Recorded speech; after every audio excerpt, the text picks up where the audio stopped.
I'm going to introduce both Colin Deverell and Kim Sager-Fradkin, though they will be speaking in, they will choose themselves, and Colin expects to be speaking second. Colin is the Northwest Regional Associate Director for the National Parks Conservation Association, based in Seattle. He has led park protection campaigns for the NPCA for nearly a decade, including work on the high desert conservation in Oregon, salmon recovery here in Washington State, clean water advocacy in the Great Lakes region. Previously, he served as staff for the elected Council of Metro, which is the Portland, Oregon regional government, where he focused on transportation and conservation policy.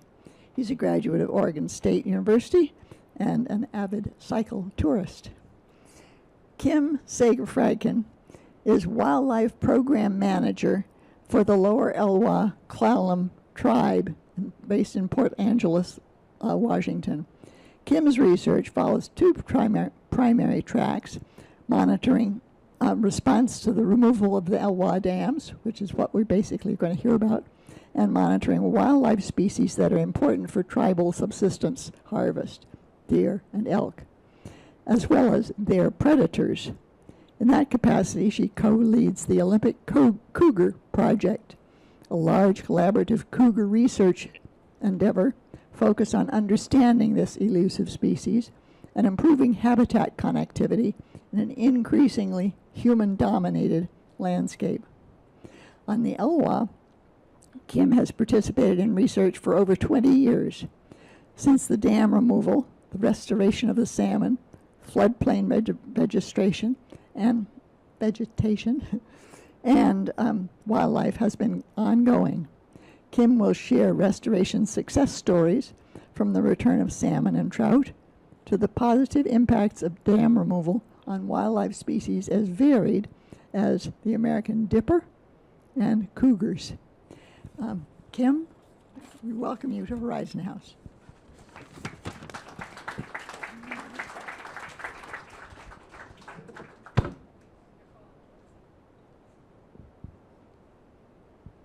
Can you, oh, there we go. You guys got it? Right here, ice cream cone. Okay, wonderful. Again, I'm Kim Sager-Fradkin. I am here from Port Angeles this evening, drove over this afternoon, and we'll be heading back on a ferry to the other side this evening. So thank you all for coming out tonight. And I'm just going to talk about Elwha and return of both wildlife and a little bit about fish and a little bit about vegetation and sediment so that you can really get a picture of the whole story. So many of you in this room may very well know that when it happened, the Elwha Dam removal was the largest dam removal project ever undertaken. It is now the second largest because the Klamath dams have come out. And so really those are the largest completed dam removal projects. But the Elwha was the model. And so it's been exciting. I've been working on the Elwha since 1998. So it's been really exciting to watch this entire restoration take place. And I do work for the Lower Elwha Klallam Tribe. And the people of the Lower Elwha Klallam Tribe fought for dam removal from the minute those dams were put in place. Those both dams blocked anadromous fish to over 80 miles of really high quality salmon spawning habitat when they were put in the early 1900s. The tribe resides at the mouth of the Elwha River, 5 miles downstream of the first dam, and therefore their entire livelihood of salmon fishing was really cut off when those dams were put in place. So they advocated for removal of those dams from the time the dams were put in place. A quick overview, and we might get a little of this also from Colin, but just so you know as I talk, like where we are on the landscape. So the Elwha Dam was the lowest dam, built between 1910 and 1913, about 8 kilometers from the mouth of the Elwha River. And this is where the river pours into the Strait of Juan de Fuca, or Salish Sea. It was a 33-meter concrete gravity dam. Removal began in 2011, and it was completed by about 2012. Though it took a little bit longer. There have been some subsequent rock falls that have had to be dealt with. This one did not. This one was out within a year. And then the Galines Canyon Dam was built further upriver, 21 kilometers from the river mouth, between 1925 and 1927. It was a much larger dam, much taller dam, 64-meter dam. And removal was more or less completed in August of 2014. But this is, again, there were some rock barriers that had to be removed as late as 2016. This was a much harder dam to remove, and much of it was removed actually from a barge floating in the reservoir. So it was a really interesting process to watch. And remnants of that dam are still there. So a person can make their way up. The river, since being freed, has taken the road out that leads up to these dam sort of abutments or buttresses. And so you do need to hike or bike now to get to this site to see it. So since dam removal, we've seen multiple ecosystem changes. And so we're going to talk about many of these drivers of ecosystem change. First of all was the sediment pulse. And then we're going to talk about fish recolonization, plant restoration, and then sort of my bread and butter, wildlife return. The Elwha would not have happened, the Elwha dam removal would not have happened without an incredible number of partners. So the tribe and the federal government worked really hard to get these dams out. It was ultimately an act of Congress, the Elwha River Ecosystem Restoration Act. In 1992, it took another long time, almost 2 decades to get the dams actually out. And in that time, there were multiple partners working together to make this happen. And many partners that have been working since dam removal to actually monitor ecosystem restoration. So let's talk about sediment. So these dams were in place, right, for almost 100 years. And so when you have a big concrete wall and then a large watershed above it, there's a lot of sediment flushing down that system that is not moving past that concrete wall. So there was about 100 years of sediment buildup behind the upper dam. And that was 30 million tons of sediment.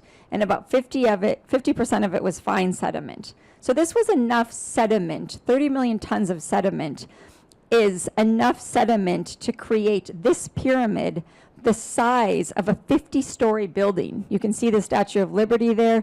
So this is a massive amount of sediment. So where did it all go when the dams came out? That's what we're going to quickly cover.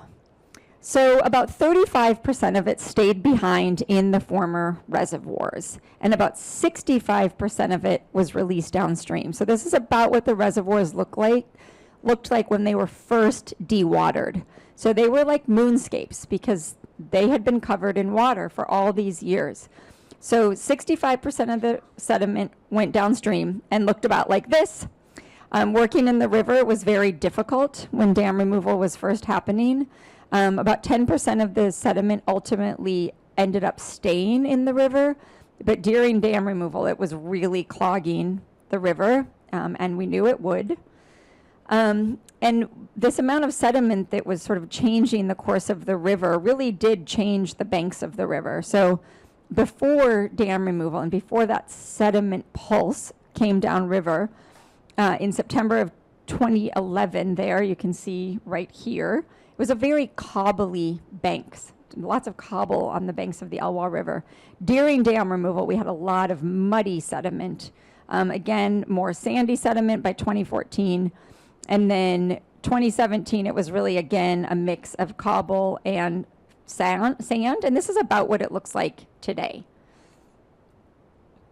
And then about 26% of the sediment ended up in the estuary. So this is some of the, one of my colleagues and a USGS colleague trying to get a monitoring instrument unburied from the sediment.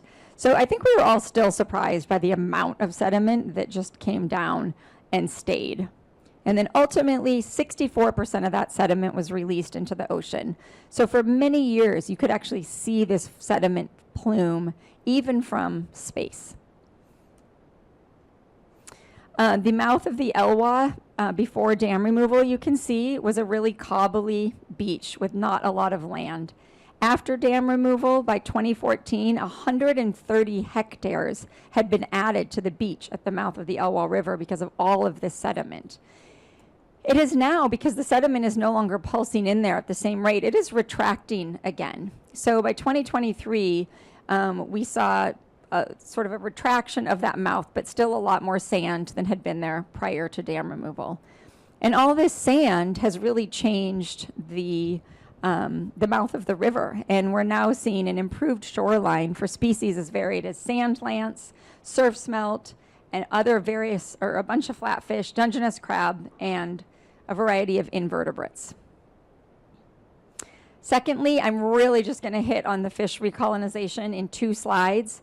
The primary impetus for removal of the Elwha Dam was salmon and getting salmon back in that system. But I'm a wildlife biologist, so I'm going to just touch on salmon and then really get into the wildlife story. But the salmon story is extraordinarily important. So how have fish responded to the removal of these 2 dams? And I feel like I need to go backwards for a second and point out that when the Elwha dams were put in place, they were built without provisions for fish passage. There was no way for fish to get around the Elwha dams when they were put in place. So that cut off the population entirely from a huge amount of its spawning ground, all these species of fish. So pre-dams, we had millions of fish in the river, and then we saw a 98% reduction after the dams were put into place. And if we look at how many fish we're seeing in the river now, I'll get to that, I guess. So an interesting thing that we've seen since dam removal is a shift in species composition. And part of this, ocean conditions have changed. Salmon populations have changed dramatically because of fishing pressures and all kinds of other variables at play. So prior to dam removal, the predominant fish in the Elwha were pink salmon, followed by steelhead and then Chinook. Since dam removal, we are seeing a lot more coho in the river, just a very early sign of pink salmon coming back, a good amount of Chinook and steelhead. And a lot of the Chinook are there because of hatcheries and coho too. So hatcheries have played a role in salmon recolonization or restoration in the Elwha. So 10 years post-removal, we have just this tiny little bump in numbers, okay? So we are seeing a bump. We are obviously nowhere near historic levels. We don't know if we'll ever get near historic levels, but we do know that we have salmon moving up the Elwha, and that right there is a win. So how far have salmonids made it up the Elwha River? So right here we have what was the upper dam, the Glines Canyon Dam, and we have species as varied as bull trout, winter and summer steelhead, and Chinook that have made it all the way up, nearly. The bull trout have been kind of the star of the restoration show. They are reawakening their anadromy. They are now fish that were sort of locked in the Elwha River above the dams that are now going back into the ocean. And because of this, they're bringing in all of these ocean nutrients, and they are much larger bodied than they were while the dams were in place. Chum salmon are still pretty low in the river. Pink, we're just seeing early numbers. And then coho and sockeye are just making it about midway river. So you got to really be a strong swimmer still to make it into the upper extents of the Elwha. So again, these are the upper extent fish. And this one might be a little hard to see, I'm realizing. But let's just say right here we have the removal of Glines Canyon, or of the Elwha Dam right here. And very quickly, lots of salmon moved above that lower dam. And once Glide Canyon was removed and that rock fall was taken out, we saw again salmon coming back right away. So bull trout and the Chinook were early, pink have come later, and chum have been the latest to return, but they have all come back, and it just depends on how far they're able to swim upriver. Plant restoration, huge part of Elwha restoration has been the revegetation. So we had 880 acres of land that looked like this when the dams came out. So there were many, many graduate students leading up to dam removal that were getting sediment from the bottom of the lakes and trying to do plant growing experiments. This was really sort of anoxic soil. Wasn't very good soil for growing plants, so there was a lot of question on how well plants would grow. Ultimately, it took some effort, and it took many years of growing plants in greenhouses prior to the dams coming out. But now, between the Park Service and the tribe, 525 acres in the 2 former reservoirs have been actively revegetated. Over 5,000 pounds of seeds have been sown into the reservoir beds, and over 403,000 plants, trees, shrubs, and small herbaceous plants have actually been planted. So this has just been an enormous effort by dozens and dozens of people out there, with the goal of revegetating those habitats as quickly as possible, for really a couple reasons: to stabilize the sediments that were left behind, to create good salmon habitat, and make sure we weren't continually sloughing sediment down the river. So stabilizing sediment, and then the second one was trying to get in there with plants quickly before all of the invasive plants came in and took over. So again, right at the beginning, or during dam removal, this is what we have here, just sort of a muddy reservoir bed, and then now it's a much greener, much more vegetated place. This was 2018, this photo. And then finally, let's talk about wildlife. So when we talk about removal of the Elwha dams, we hear a lot about fish restoration, revegetation of the former reservoirs, and sediment transport. But we, as wildlife biologists, were really interested in understanding the role that wildlife would play in the Elwha when the dams came out. So that's what we're going to talk about now. How would wildlife respond? So we really started our work by looking at river-dependent species. And the reason that we were interested in river-dependent species was that salmon provide an amazing nutrient source to rivers.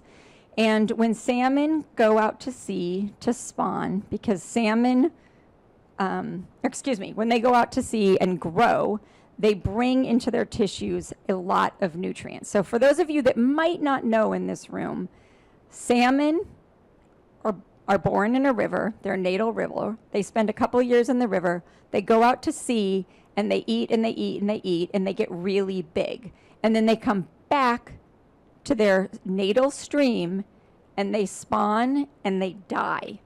And so when salmon come back and do this, they're bringing all of these amazing nutrients from a marine environment with them. So carbon and nitrogen are more enriched in a marine environment than you can get in a terrestrial environment. So basically, salmon carcasses on this banks of river are just like fertilizer. So when we all go out and put fertilizer on our gardens, that is what salmon do. They bring with them carbon and nitrogen that are really high quality, and they enrich the surrounding environment. They enrich the insects, and they enrich the wildlife. And then wildlife come along, eat the nutrients, and move those nutrients around. So if you are a bear, what is the age-old question? What do bears do in the woods? Even if you don't see them, they do indeed poop in the woods. And so if they have eaten a bunch of salmon on the banks of the river and then walked into the forest and defecated, they're going to then leave their nutrients to fertilize those trees. And then we have things like skunks and weasels and mink and otter that are also actually moving the salmon around and moving those nutrients around. So during and really pre and during dam removal, we worked with the Smithsonian Conservation Biology Institute, Dr. Peter Mera, and Chris Tonra was a postdoctoral student looking at a response of river-dependent wildlife in the Elwha. And specifically, we focused on river otters and American dippers. And we were interested with river otters in determining their distribution and movement patterns in the Elwha really right during and after dam removal. So river otters are animals that are tied to rivers. They also live in marine environments, but we thought that they would be really good examples of how wildlife might respond to sort of that immediate pulse of salmon coming back. So we used a tool called stable isotope analysis that allowed us to examine the contribution of these marine-derived carbon and nitrogens that I told you about in their diets. So we went out and we caught river otters, and over the course of our study, we caught 14 otters, 3 females and 11 males. The females were much smarter and harder to catch. And they were very challenging to catch, but the males were a little bit more, free with their movements and easier to catch. So we had these 14 animals that we caught, and we actually put radio tracking transmitters inside of them. You cannot put a radio collar on a river otter. They are built like traffic cones. They have big heads, big necks, small heads, and they also swim in and out of logs and rocks and all sorts of piles of things. So they would immediately strangle themselves if we actually put a tracking collar on them. So we actually conducted surgery, put an implant device in them, and then we would go out every day and walk up and down the river and drive up and down the river and track their movements throughout the watershed. And we found that of the otters that we caught, they moved widely within the watershed and into the Strait of Juan de Fuca. So otters that we tagged moved up to 18 miles west in the Strait of Juan de Fuca, up to 9 miles east. And then the one otter, all the red dots there is one single otter. There was one otter that we caught above both dams, and she really spent most of her time above the second dam until the lower dam came out. She actually moved around the upper dam, but once the lower dam came out, she actually started moving around that dam too. So each color here indicates a different otter. But just know that otters also go into saltwater environments, and they did just that. And every time that we captured an otter, we would collect a sample of their hair, their blood, and their claw. And from this, we could do an analysis called stable isotope analysis that I already mentioned, that allowed us to look at the relative contribution of the carbon and the nitrogen that came from the marine environment in their diets. And I have reversed an axis on this graph, but please know that as we are going down the river, we are seeing an increased contribution of marine-derived carbon and an increased contribution of marine-derived nitrogen. So otters that were caught above both dams had very low contributions of marine-derived carbon and nitrogen in their diet. As we would expect, they were not getting salmon because there were not salmon in the system. Otters that were caught low in the river, where there were still some salmon, had higher contributions, and then otters that were using the saltwater had the highest contribution of marine-derived nutrients in their diet, because not only were they eating salmon, but they were eating a lot of other marine fish. This is really cool as for me as a scientist, because this is a really nice linear relationship, and this is something that we call baseline data. When we, 20 years down the road, have salmon populations in the Elwha that we feel like otters are relying upon, we can redo this study and see how this has changed. And that is a pretty cool thing. I will say one thing we could see is this female that we caught above the dams, who then went downstream after the lower dam came out. She, unfortunately, decided that a really good place to feed would be in the state Chinook rearing channel. And so, unfortunately, Washington Department of Fish and Wildlife did not want her eating their endangered Chinook salmon, and she paid with her life. So she was killed for that unfortunate habit. But we were able to get a sample and see that in that short period of time, we could see an increase in her marine-derived carbon and nitrogen because she was eating those Chinook salmon. So we also studied American dippers. American dippers are an amazing bird. They are an aquatic songbird about the size of an American robin, and they have a really fun habit of dipping. And they go like this, which is how they get their name. They are extraordinarily capable at swimming underwater.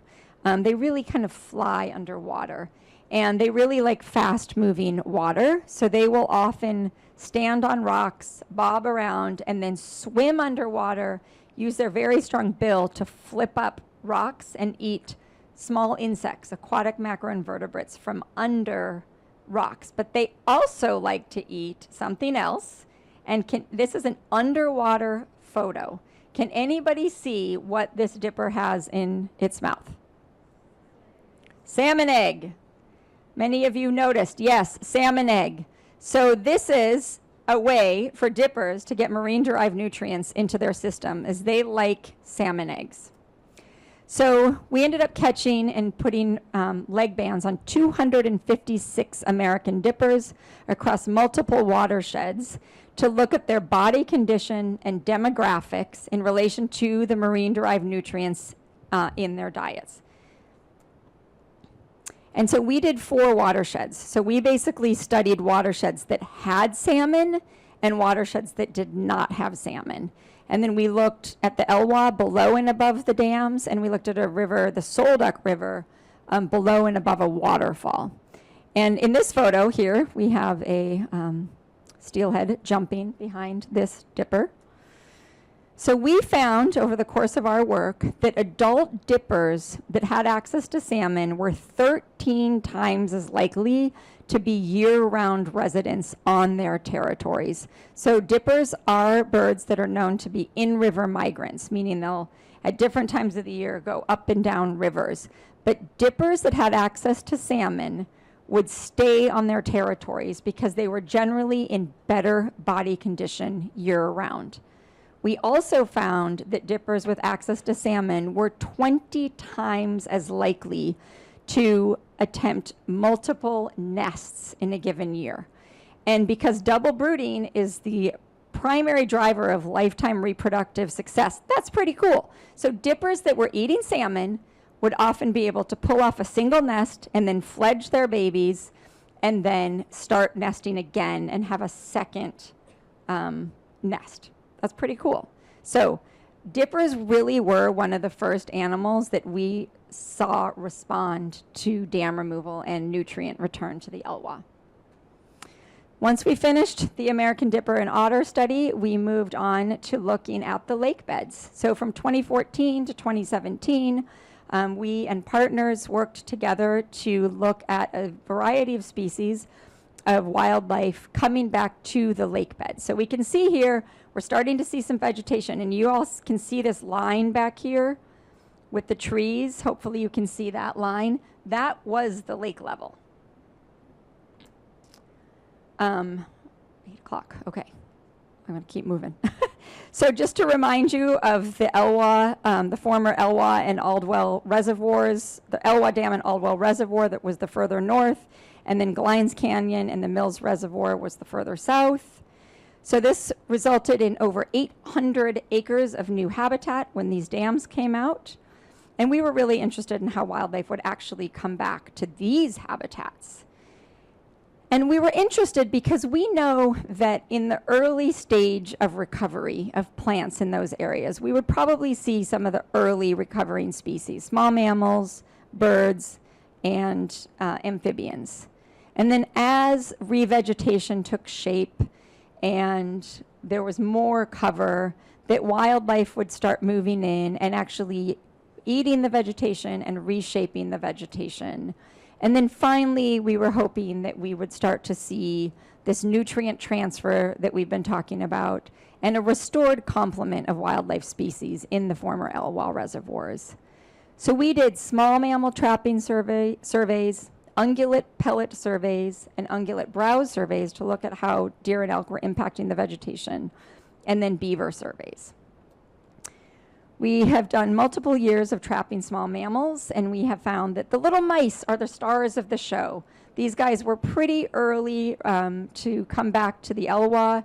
They just needed some stable wood, and they were willing to set up shop. But we've also, overall, over the course of 3 years back then, we documented 14 different species of small mammals moving back into the Elwha.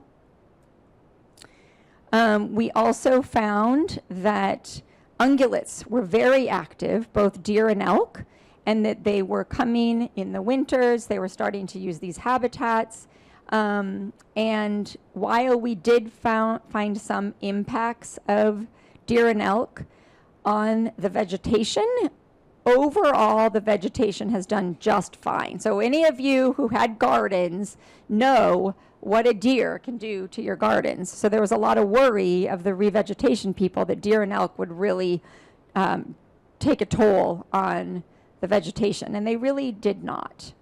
And then finally, we were really interested in beavers and how beavers were going to come back, because beavers really are ecosystem engineers and create phenomenal habitats for other species, and especially for fish. So we've seen beavers come back to both reservoirs, and we now have a large beaver dam complex on the former upper reservoir. And now I'm just going to show you some fun videos. Let's see here. Problem is, now that I have the pointer, let me take the pointer off.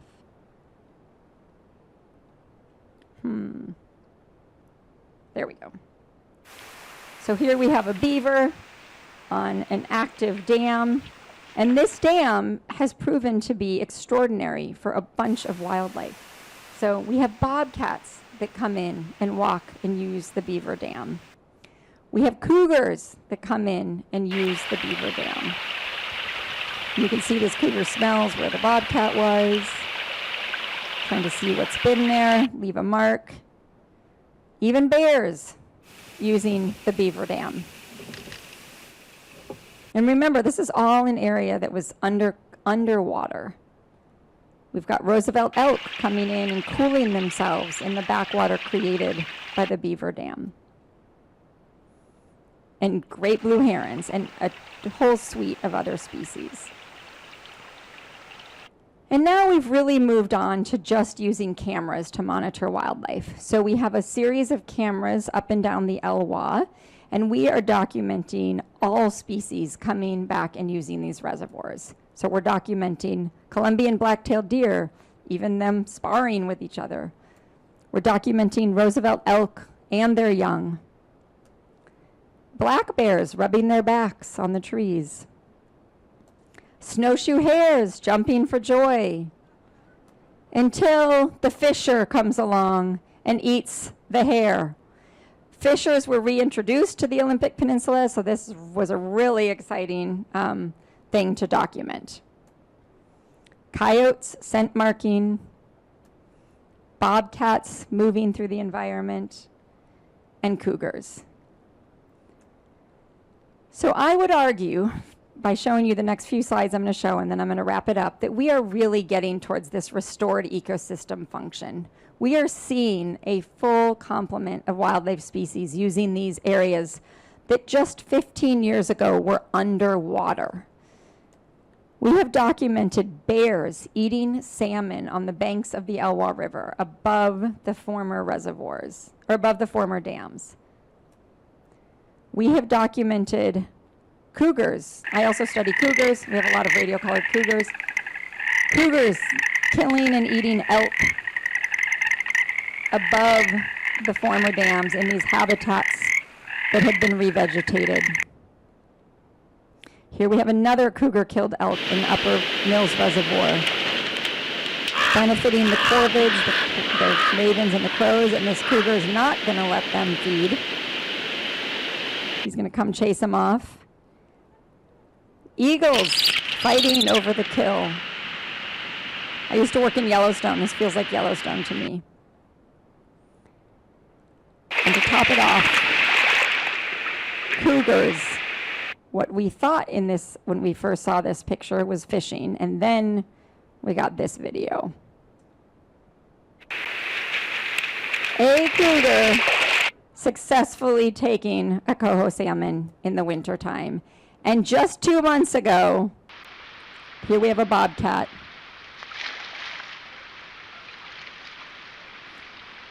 This is what early success looks like. We've got the fishing bobcat again. There's a lot of Elwha information you can ask me about. I just very quickly also want to say that we have been doing a lot of youth education. We are getting tribal youth out in the Elwha to understand this restoration, to do field work with us. The tribe has also last year, for the first time ever, reopened a coho fishery, a subsistence fishery for the tribe. They have not been able to fish the Elwha since dam removal, so this was incredible. Many, many tribal members out fishing, and many tribal members successful and really starting to engage in their traditions again. To learn more about the Elwha, there's a lovely film on PBS called Wild Hope. It's called The Beautiful Undammed, and I would strongly recommend you watch that if you're interested in this story. Thank you so much. And I went over time. I'm sorry. And now we have Colin about the National Parks and Conservation Association. Thanks, Kim. All right, let's give it up one more time for Kim. All right, good evening, everybody. As Jean welcomed us, me, and I'm Colin Deverell. I'm the Associate Director for the National Parks Conservation Association's Northwest Office, here to talk about the Elwha, but as an advocate, as a representative of an advocacy organization, I need to talk about what's really going on in our federal government today. But to do that, we got to give a little bit of context about some of it that Kim previewed, and some of it that we haven't really talked about yet. So again, thanks to Jean and Horizon House Environment Committee for hosting us. And like all the conservation efforts that take place in our country on parkland and other public lands, these works take stewardship. So the work that Kim and the tribe have done have been really incredible and an important part of this story. So I'm going to talk a little bit about the policy history of the Elwha. We learned a bit about the science and the natural resources. I'm going to talk about the law and policy history. I'm going to talk about where things are today. Kim covered some of that in her remarks. And then I'm going to talk about what's at risk right now and what can you do about it. So there will be a call to action at the end of this, and I hope nobody's sitting down for that part. So who is NPCA? Who are we? What do we do? So we are the National Parks Conservation Association. It is our mission to protect and enhance America's national park system for present and future generations. My son is 6 months old. The parks that I get to enjoy today, I hope are around for him to enjoy when he is my age. It is my job to make sure that they are. It is our job to make sure that they are, and I hope you will join us in that work. How do we do this? We are a nonpartisan, nonprofit organization, over 1.5 million members and supporters across the country. Our main office is in Washington, D.C., not terribly far from Capitol Hill. But in our Northwest office, based here just down the road in Seattle, we work in the great states of Oregon and Washington with over 75,000 members and supporters, hopefully including you all here, and stewarding 20 national park sites. And we work not just in parks and in partnership with the Park Service, we work outside of parks as well, because what happens outside of our parks is just as important as what's happening inside of our parks. We are a non-governmental organization. We do not get a single dollar from the government or any government. We are 100% supported by donations and philanthropy. All right, so part one here, Elwha policy history. What's a bit of the law story here? Kim covered a bit of this.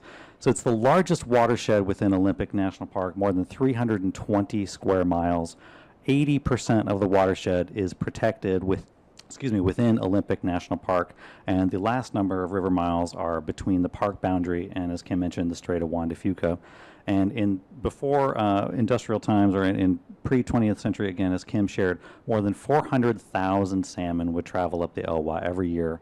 And to give you like an idea of how many fish that is, if you put one salmon end to end to end, you could drive from here to Bellingham and back. That's how many fish that we're talking about in the river. And they're critical not just to the ecosystems that Kim talked about, but also the people who have lived here since time immemorial, including the lower Elwha Klallam Tribe, not just for subsistence, but for cultural practices and economics. Fish are life, fish are business. And you can't talk about the policy history of the Elwha without talking about the Point No Point Treaty, which is the treaty signed between the United States government and the sovereign nations of the northern part of the peninsula that guaranteed the access to tribes to their usual and accustomed hunting and fishing grounds in perpetuity. It's a really, really important part of this landscape. So what about the U.S. government stewardship of the landscape? It was designated as a forest reserve in the waning days of the Cleveland administration in 1897 to be managed then by what was going to be the U.S. Forest Service. The forest reserve, interestingly, was actually reduced in size by President McKinley. And if you've been paying attention to the news, a certain other president idolizes this administration, so we can come back to that in a minute. Most of this area was designated as a national monument by President Theodore Roosevelt in 1909, in part to protect the elk habitat, the Roosevelt elk habitat, some of the herds that Kim talked about, especially on the western side of the park, and then was designated as Olympic National Park, mostly as we know it today, by an act of Congress in 1938, signed into law by President Franklin Roosevelt. And so Kim covered a bit of this, the dam story. The lower dam, the Elwha Dam, was constructed in 1913 at River Mile 5. The Glines Canyon Dam at River Mile 13, and again, reduced the impact of this dam, taking the huge rivershed that we know from 80 plus miles down to 5, had a dramatic impact on fish. Again, 98% reduction in the salmon run in the Elwha River as a result of the construction of these dams that did not have fish passage in any way. It's really important to note that the tribe was dramatically and vehemently opposed to the construction of these dams from the get-go, and the construction of these dams without any sort of fish passage was probably illegal even at the time. And yet they were constructed anyways. And as part of this story, the Glines Canyon Dam, the upper dam, was originally on Forest Service land, but when the park was expanded in 1940, suddenly you had the upper dam inside the boundary of Olympic National Park.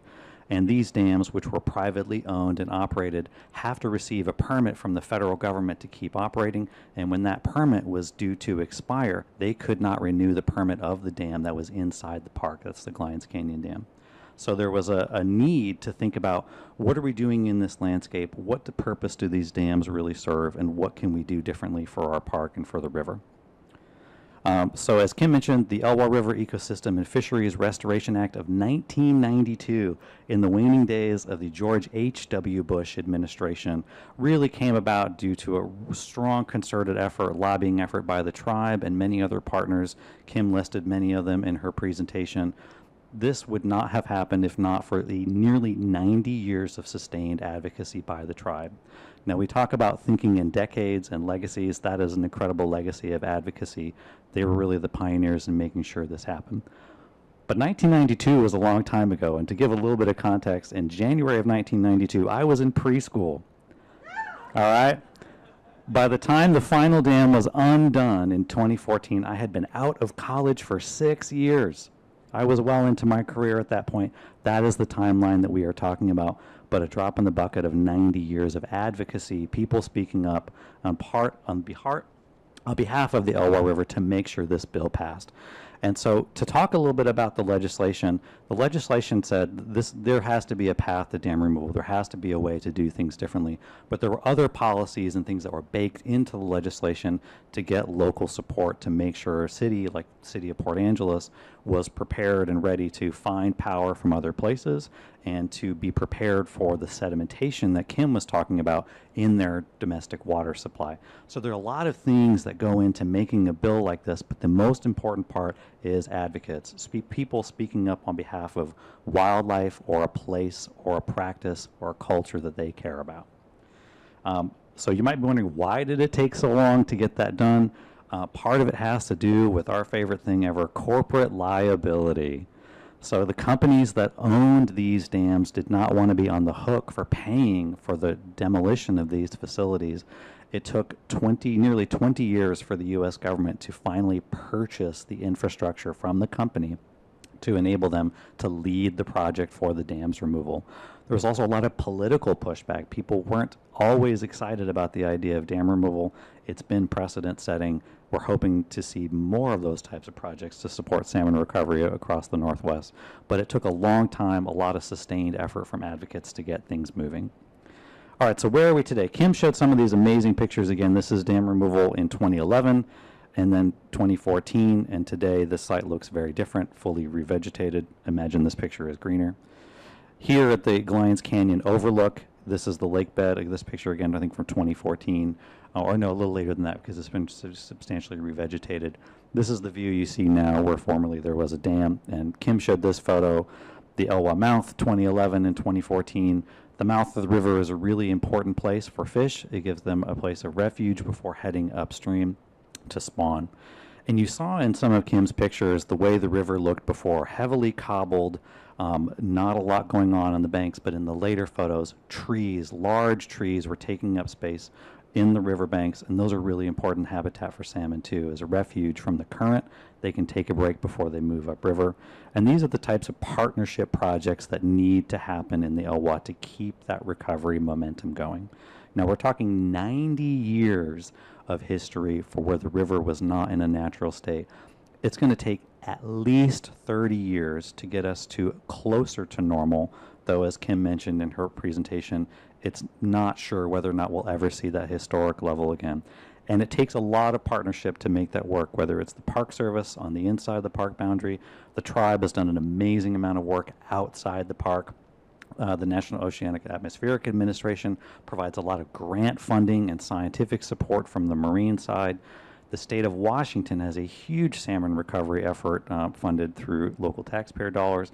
And then, of course, NGO partners like advocates like us or land trusts that purchase river-fronting land that then can be restored.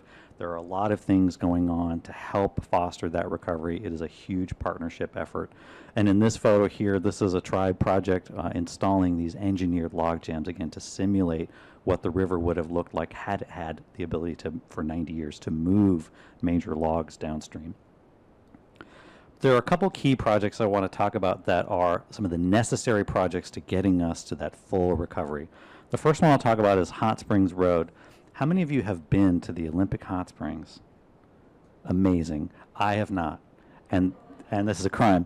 And part of the reason for that, as Kim mentioned, the road has been washed out and has been washed out for the better part of a decade. Now, that's a bummer for those of us who want to recreate in that place. It's an extra 9 miles of hiking to get to the Hot Springs trailhead, but also really important for tribe members who want to, again, thinking back to the treaty, exercise their treaty rights to hunt, gather, and fish in their traditional lands. The lack of access is a significant barrier to that. So we're working with the Park Service, with the tribe, and bringing on some technical experts to help us figure out a way to restore access to that part of the park for tribal fishing, for recreational access, in a way that does not impact salmon, because that river is eroding and moving like it should. But transportation is going to be a real important part to make sure people can get there. The water filtration infrastructure here, this is the picture we have here. Coming back to that legislation that allowed these dams to be brought out, one of the stipulations was that the city needed a piece of infrastructure to guarantee the clarity of their domestic water supply, and that is the infrastructure you see here. Now, there is a lot of pieces to this infrastructure that's beyond my scope to understand. I am not a hydrologist or a water expert, but there are elements of infrastructure that still sit in the river that create barriers to salmon passage, accelerate the current of the river to make it more difficult for salmon to move upstream. Those pieces of infrastructure can be removed, and we're working with the tribe and the city of Port Angeles to see how we might be able to move a conversation there forward. Stream bank restorations, again, the tribe has done amazing work in leading this work, like that picture I showed you previously. Millions and millions of dollars of engineered log jams and looking to acquire lands that front the river so they can implement stream bank restoration projects. And then at the mouth, there are a number of levees that were built at the mouth of the river to protect private property from changes in ocean currents, or excuse me, ocean tides, and also flooding that might occur from the river. those levees are a barrier to the mouth restoring itself as a natural estuary. There's an opportunity to work with the Corps, work with the tribe, and work with others to remove or reconfigure those levees to support salmon recovery and support estuary health. Okay, so these are all important projects, and we've talked a lot about what's been amazing, what's been progressing, and what's been successful. There are a lot of challenges that still are ahead of us. Again, we're at year 10 in a 30-year minimum recovery timeline for the Elwha. Funding. There is an incredible ecosystem of grants and government funds that support all of the work that we've been hearing about tonight. NOAA, huge grant program, Pacific Salmon Recovery Fund, really critical. EPA has a number of grant programs that they manage specifically for salmon recovery projects. Bureau of Indian Affairs supports the baseline funding for the tribe's operations in addition to hatchery work. The Culvert AOP program is a U.S. Department of Transportation program that replaces culverts with bridges. You've seen some of these projects on US 101 around the peninsula. All of these funding sources are now at risk, every single one. And you've heard about the federal grant freeze that took place just a number of weeks ago. Those funds are necessary for this work to continue. We will be working with our members of Congress to make sure they do. Park Service projects and operations. The Park Service today is facing significant budgetary challenges, one of which I'll dig into a bit more. But Olympic National Park is facing by itself a $1 million budget shortfall. Let that sink in for a second, all right? This is our treasured park. We're talking about the success story of the Elwha. The park needs the funding to continue this work. We are working with our members of Congress to make that happen, but need people like you to help us. And then state funding. The state of Washington facing an $8 billion budget shortfall. Governor Ferguson asking state agencies for $4 billion in cuts. State funds a significant amount of salmon recovery work directly and indirectly in the peninsula and on the Elwha. We'll need to monitor those funds to make sure they stay whole so this work can keep going. But this work needs people to do the work. All of these pictures you've seen of people doing replanting, monitoring fish, that is all done by hand and with technology run by scientists like Kim and others. The Park Service over the last decade has seen a 20% loss in staff. In the last 8 weeks, another 9%. So in the last 20 and a half years, we've seen a 29% loss in Park Service staffing. I want people to shout this out. How many staff do you think it takes in the 4,000 miles of rivers and stream in Olympic National Park to have a successful fisheries program? Shout out a number. 35? 100? Today the park has 3 permanent staff to do the work that we're talking about here.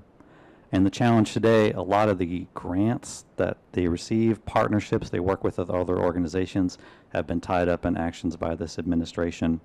And again, this is in support of 7 threatened species under the Endangered Species Act. Our park staff need help. National program, the National Aquatics Invasive Program of the Park Service, 3 staff. It's incredible the amount of work that these people put in, the dedication they have to this park and its resources. 3 people is not enough to do this job, and we need to help them. So what are we going to do about it? So the way that we think about it as advocates is, how do we tell an important story, a story that resonates? The Elwha is such an amazing story. You would not be in this room if you didn't know about the Elwha. It stirs you here because it means something to you as either Washingtonians or Northwesterners, but it means something to you here too because you can see the results of science in action, advocacy in action, from the sea to the summit, from the Strait of Juan de Fuca to the peaks of Olympic National Park, where our water flows from the glaciers. That's how we need to be thinking about this river. It is a sea to summit river, and that's how we're thinking about it at NPCA. What we're going to do, support needed recovery projects. It is our goal to mobilize people to speak up on behalf of these projects, speak up for the things that need to happen in this rivershed to make that success a real, complete success in the future. Defend the recovery funding sources. This is going to be a tough job, y'all, over the next 2 years in particular. We need all hands on deck to speak up for the dollars that make these projects go. And then using our voice as park advocates to elevate the challenges that the Park Service and leaders in the landscape, like the lower Elwha Klallam Tribe, are facing, so that there's a direct and strong line of communication between them, the members of Congress, and the White House. Okay, so what can you do about it? I've talked a lot about what we're doing. Advocacy matters. Again, 90 years of advocacy on the part of the tribe and others to get the dams out. We can face a few years of challenge. Number one, reach out to your elected officials. I used to work for elected officials. They will listen if you call. I don't think anybody in this room is afraid to make a phone call, and I would encourage you to call your elected officials to talk about how important this river is to you, how important this national park is to you. And if you need help on what to say, I'm happy to help you. Go to the park. If you haven't been to Olympic National Park in recent times, go. Talk to park staff, ask them about what they're experiencing, ask them what their needs are. This is a really tough time for Park Service staff that have seen a lot of chaos and turnover and upheaval, and they're not feeling like their job is supported, even though they are America's storytellers and scientists. Please go, talk to them, tell them you support them. 3, amplify it. If you're on Facebook, if you are on any sort of social media, or if you're having dinner with your friends who don't know about this story, tell them about this story. Tell them how incredible that river is. Tell them how incredible this park is and how much they need your help. And last but not least, if you can, donate and join organizations that do this work, whether it's NPCA or North Olympic Land Trust or the Sierra Club or anybody who's involved on the peninsula or around Olympic National Park. They need people like you, either your time or your financial support if you're able and willing. And if you have a smartphone, you can take action right now. If you use your camera, you can scan this code and it will generate an email for you for your elected officials.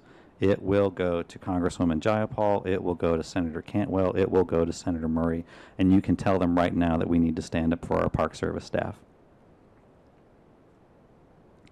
So we talk about the Elwha story as a story of advocacy. It's a story of determination.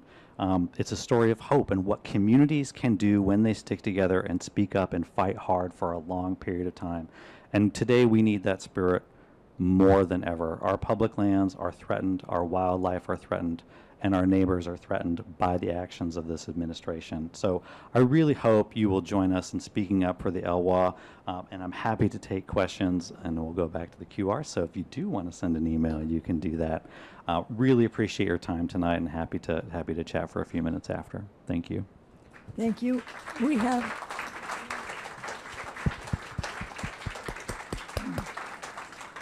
We have microphones in each of these 3 sections of the city, and if you have questions for Kim, let's ask them first because Kim has to leave to catch a ferry, and then who's got questions to start? Do you have a question? There's my microphone.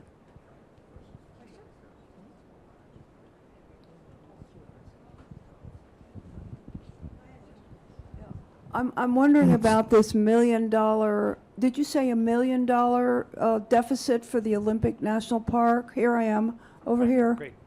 Over Excellent. here. Thank you. Yes. Hi. Yeah. Yes. $1 million deficit or more than that? It can fluctuate depending on the week. And but how does that come about? I mean, we go there, we don't, spend money. There's nothing that, we just enjoy nature and we come home. Yeah. So the National Park Service, which is the agency charged with protecting and preserving unimpaired for future generations our national parks, is funded by acts of Congress. So every year when there is a federal budget, the Park Service receives a certain amount of money that's dispensed across the entire park system. And for the last 10 years, the Park Service budget has only increased by 7% adjusted for inflation. But that's not enough to cover the cost of inflation. Anybody here who's been looking at eggs knows that things cost a lot more than they used to. And the same is true for the materials that Park Service uses, whether it's light bulbs or toilet paper or regular paper or gasoline for chainsaws to clear trees off of trails, but also to pay staff. Staff have to be paid. They do incredible amounts of work and deserve to be paid. You can't get paid in sunsets, right? So that's where the challenge primarily comes from, is inflation of costs and materials, necessary increase in costs and labor, and essentially a flat budget provided by the Congress. Hello.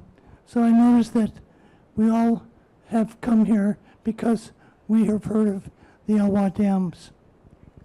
Nowhere in any of your talk did I hear today a description of why we're concerned about the Elwha dams' presence, why we need to have them gone, as presumably they were put in for power generation. Someplace in your presentations, you guys need to tell us how the society is going to have their power taken care of in some other manner. Thank you very much. So the dams that were on the Elwha River generated very little power. By the time that they were taken out, they were generating enough power for maybe one of the mills in Port Angeles. Port Angeles is still a community funded by fueled by hydropower. We do get all of our power from Bonneville Power and dams on the Columbia River. So the power was extraordinarily easily replaced. Those dams needed to come out because they were built without fish passage. They were up for relicensing. They were built illegally. They were not safe. They were not going to stand in an earthquake. And so they either needed to be dramatically refurbished and fish passage put in, or they just needed to come out. And because the tribe and because the federal government owes a trust responsibility to the tribes and to the fish that the tribe relies upon, the dams needed to come out, really to recover the fish. So the power was really minor, actually, in this particular story. Yeah, thank you. On this side.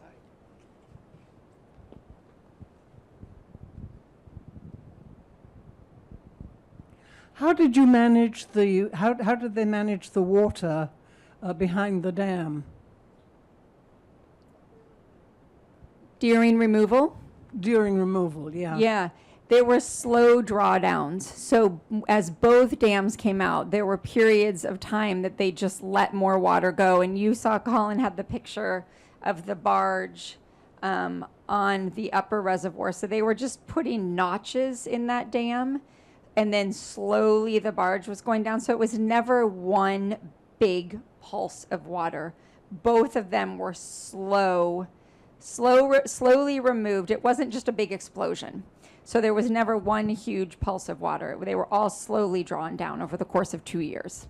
And I also wonder, do you have any information to know how the fish found the river to come back to? They had not been there for 100 years. And Yeah. So that's a great question. So you might remember from the picture of the otter map that otters were still eating salmon in the low river.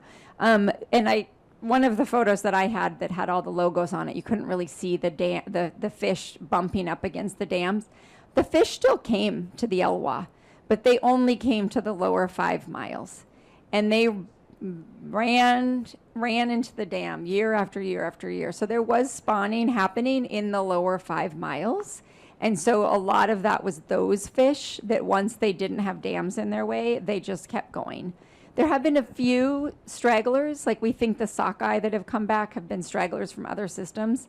Periodically, fish will come from other systems, but mostly it's the fish that were below the dams, and then hatchery fish from Elwha hatcheries.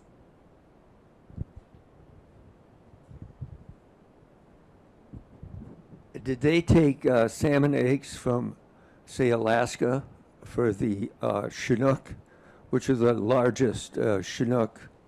And in previous years, the largest Chinook came out of the Elwha. And to put them back would be to replant some Alaska fish. It is Elwha genetics. So there's been a hatchery on the Elwha River pretty much since dam removal. So the Chinook that are in the Elwha are Elwha Chinook. for the most part. It is extraordinarily controversial to bring fish in from other systems. It was tried with steelhead. There were steelhead from a stream over here in the Seattle area called Chambers Creek. There were a lot of Chambers Creek steelhead being reared in the Elwha, and the tribe and NOAA and the WGFW and the National Park Service were sued over that. And so the Chambers Creek sockeye, steelhead needed to go away and could not be put in the Elwha. So there are not genetics from other rivers, to my knowledge, unless you know something I don't know. But yeah, the Chinook that are in the Elwha are actually Elwha genetics, maintained this whole time in hatcheries.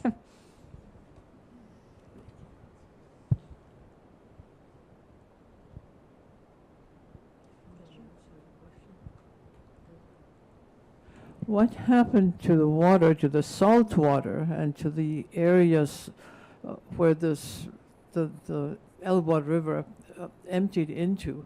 I mean, what effect did it have on the sea life, whether flora or fauna? Great question. I mean, it was certainly a lot more brackish because of so much influx of fresh water, but the biggest impact was the sediment. And so all the sediment that was deposited at the mouth of the river really did cover the kelp beds and a lot of the invertebrates down there. Invertebrates were all the way throughout the watershed were impacted dramatically. Their numbers went way down. And so did the kelp beds and pretty much everything at the mouth of the river. But most of that is recovering. So the tribe and the USGS do dive surveys every year, and they're seeing a lot of recovery at the mouth of the Elwha.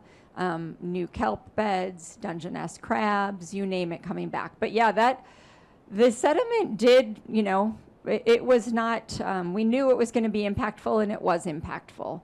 And sort of coming back to the question of the water, there were windows called fish windows during dam removal, periods of time when we knew fish needed to be in the river where dam removal activities did not take place, in the hopes that there would be a little bit less sediment so fish could actually make their way up. But yeah, there were definitely impacts, and there were impacts at the mouth initially.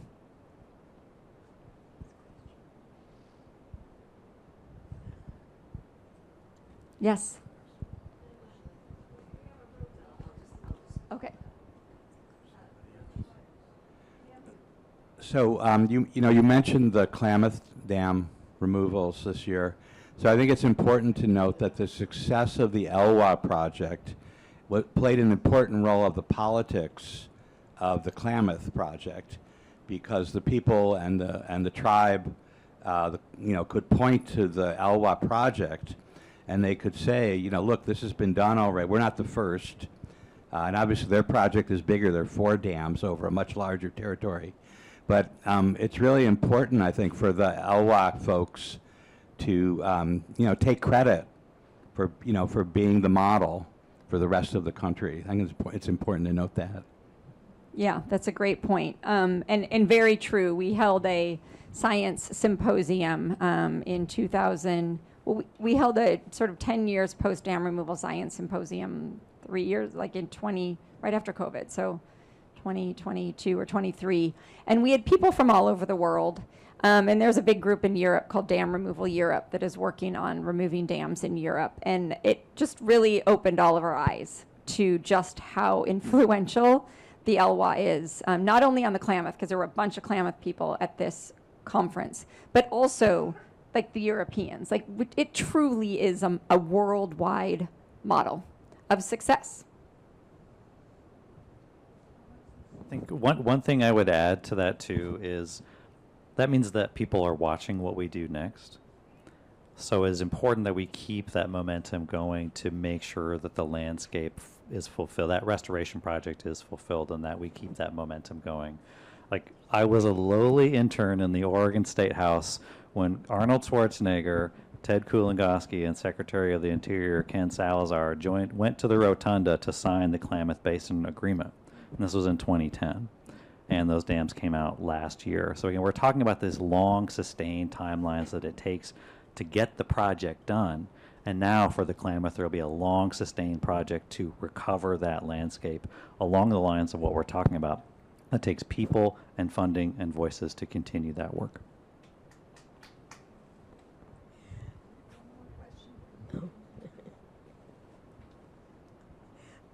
Would you suggest, most of us love fish, would you suggest that we do or don't eat or fish, or should we, or are there some we shouldn't?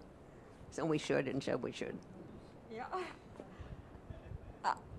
As a non-fisheries biologist, I don't have a great answer to that question. I know some that will only eat wild fish and some that will only eat hatchery fish. But I do know biologists in Port Angeles that will only eat small amounts of wild fish periodically. My husband is a huge fisherman, so, you know, out in the ocean, often you can only take hatchery. I don't know. Do you have an opinion about this? That's a tough one. It's a great question.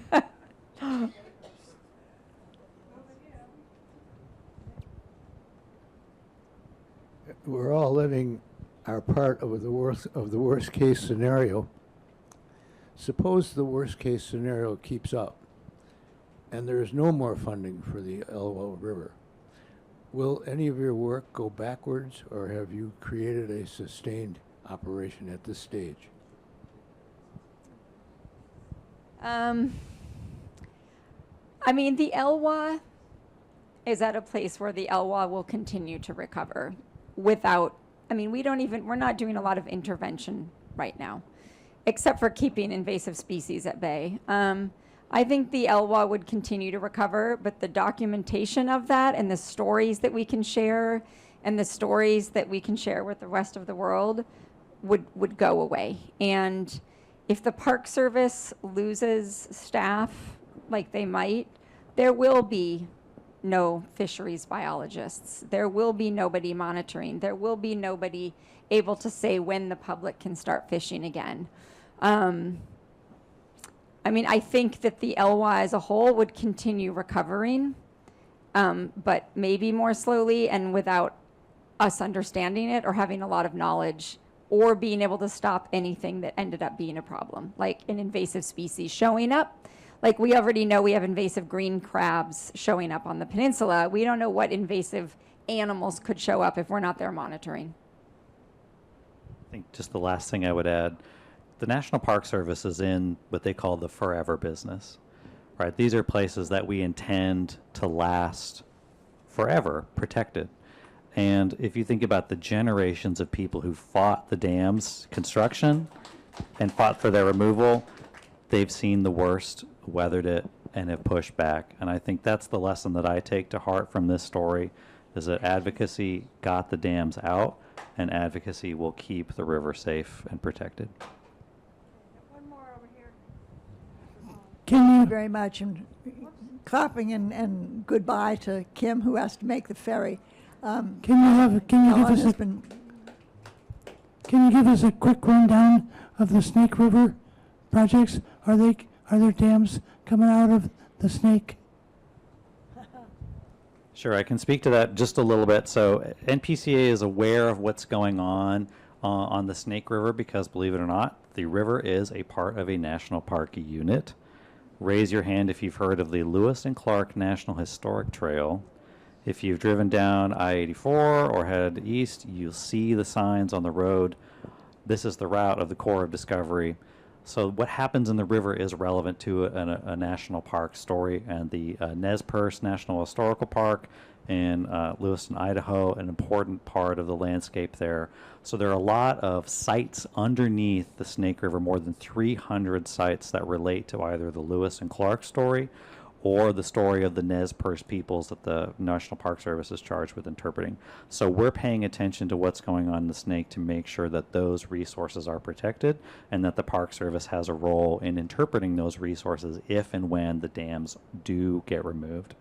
So the state of that project, there's a huge coalition of organizations and tribes that are looking to remove those dams, and the gentleman's referring to 4 Army Corps of Engineers dams that are on the lower Snake River. They are run-of-river hydroelectric dams. So they're not the big dams like you saw at Glines Canyon, those big, tall dams. They're a lot shorter and depend on the river flow to generate energy. And the concept is to remove those 4 dams because of the vast amount of salmon habitat that is in northern central Idaho that are behind those dams, and the significant decline of salmon populations in those rivers. Where things are today, the last administration signed a very large agreement with the 5 sovereign tribes of eastern Washington, central Idaho, northeastern Oregon, that would stay litigation led by the tribes to take a look at what can be done to replace the services of those dams should they be removed. So that's energy, transportation, recreation, and for our purposes, history and culture, and develop plans that would essentially map out how you could remove those dams. The current administration will probably take a very skeptical look at that agreement and may rescind that agreement. If that were to take place, they would go back to court, and the future of those dams would be litigated. At the same time, there are a number of bills that have been introduced by members of Congress in the last Congress and in the current Congress that would enshrine those dams in law and prevent them from being removed except by an act of Congress. Except they can't be removed except by an act of Congress because they are federally owned dams. So the people who are opposed to dam removal are taking a belt and suspenders approach in trying to pass another law that will prevent those dams from being removed. But as it stands today, there's a lot of planning and thinking about what the future of that river looks like, and one element of it is a park element. But I think the future of that project is very much uncertain. There's material up on the table that Colin brought, so take a look, take what you'd like. Thank you, everybody. Really appreciate you making time. Thank you.